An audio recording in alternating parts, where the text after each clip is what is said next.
C'est vraiment pas un parcours linéaire ni conventionnel.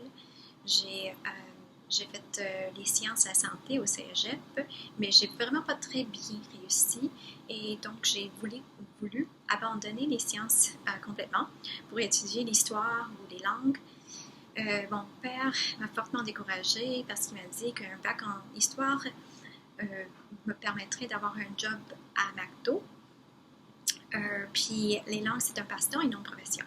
Donc, j'ai resté en sciences en étudiant la biologie. J'ai pas réussi à rentrer à McGill, mais j'ai quand même eu une petite bourse d'admission pour Ottawa et Sherbrooke. Et j'ai décidé d'aller à Bishops, à Sherbrooke, pour faire un bac en biologie. J'ai vraiment adoré Bishops, cette université très ouverte qui m'a permis de faire des cours d'histoire en même temps que mon bac en biologie, des cours de langue et d'administration. Et puis, mes cours de langue m'ont permis de partir en Europe pour étudier l'italien et j'ai tombé vraiment en amour avec le voyage. Donc, en rentrant à Sherbrooke, j'ai vraiment rapidement terminé mon bac et 2 semaines plus tard, j'ai parti pour l'Allemagne pour une année pour travailler comme fille au père avec une famille qui avait 3 gars. C'était vraiment une grosse aventure de travailler comme babysitter pour 3 petits garçons, mais ça m'a permis de voyager un peu partout en Europe. Et suite à cette année, j'étais pas prête à rentrer au Canada et j'ai parti en Asie pour enseigner l'anglais.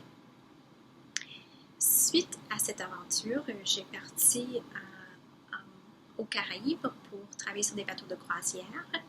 Et après ça, j'ai fait beaucoup de backpacking, un peu en Amérique du Sud, en Inde et en Europe, avant de décider de retourner aux études et de continuer avec une deuxième bac pour pouvoir trouver un emploi qui me permettrait de voyager, mais avec plus d'argent dans la poche. Donc, j'ai appliqué de nouveau à McGill et cette fois-ci, j'étais admise au programme de diététique. Mais c'était très difficile de m'habituer à ce type de programme qui est extrêmement rigide. Et une coordonnatrice m'a conseillé de faire une demande au programme de maîtrise parce que ça me permettrait beaucoup plus de flexibilité. Donc, c'est ça que j'ai fait. J'ai fini par faire une année de préliminatoire de cours en diététique, 3 années de maîtrise avec un projet au Barbade et des stages, une année de stage pour être diplômée et pouvoir avoir une licence comme diététicienne. Pendant mes stages, j'ai pu faire du travail communautaire en Afrique et c'était vraiment intéressant. J'ai voulu continuer de travailler dans cette partie du monde, mais quand je commençais à appliquer pour des emplois, j'étais confrontée par des courriers de refus qui me disaient que je n'avais pas assez d'expérience de développement international. Donc, j'ai dû trouver une autre piste de travail et j'ai trouvé un emploi au nord, au Yukon, en travaillant avec les Premières Nations. J'ai fait quelques petits contrats, mais c'était une très belle expérience.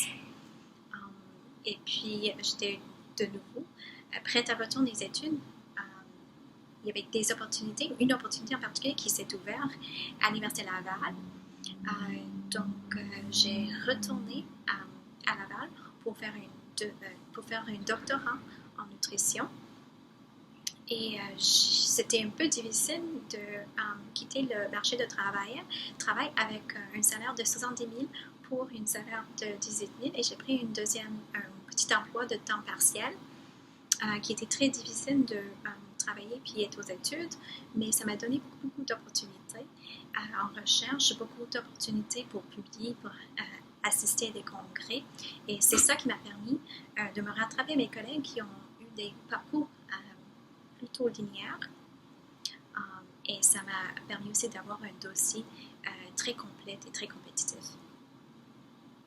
Bon, je dirais c'est vraiment c'est la capacité d'être autonome et aussi la capacité d'être débrouillante, de vraiment faire le maximum avec le moins de ressources, avec le moins de temps.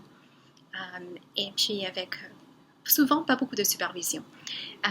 Puis de toujours être, ben, et de laisser aller un petit peu la perfection pour juste le fait de terminer la tâche.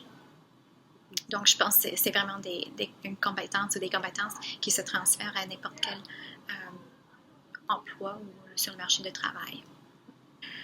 Bon, je me dirais de ne pas porter aussi d'attention aux notes. J'ai passé beaucoup d'années à être anxieuse puis angoissée sur le fait de ne pas avoir réussi avec un A ou un A-. En fait, les notes ou les relevés de notes sont juste une petite trait démontre un petit trait de pouvoir ou de succès dans les études graduées.